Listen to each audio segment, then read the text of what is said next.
Кочанските основни и средни училишта подготвено ја дочекуваат грејната сезона, која секоја година започнува на 15 октомври.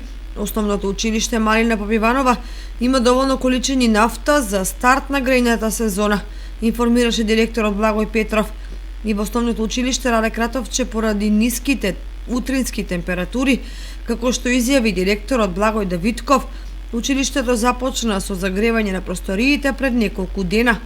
Согласно направениот тендер, училиштето има доволно нафта за грејната сезона, но секако дека има и резерви и можност за набавка, така што установата е целосно подготвена во тој дел. Во основното училиште Никола Карев информираат дека се подготвени за новата грејна сезона.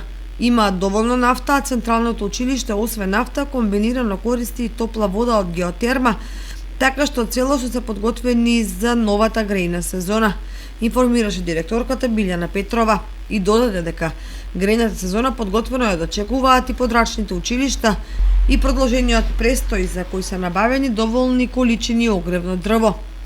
Во основното училиште Свети Кирил и Методи и основното училиште Лјупчо Сантов загревањето се врши на нафта и топла вода комбинирано и тие се подготвени целосно за новата грејна сезона.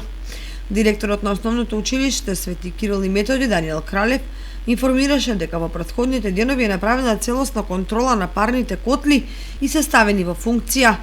И средното општинско училиште Гоша Викентиев има завршена набавка на потребно количество нафта и огромно дрво за токовната грејна сезона, така што учениците и оваа зима ќе учат и ќе се надоградуваат со знаење во топли простори и без никакви проблеми, додадоа раководителите на школските установи во Кочани.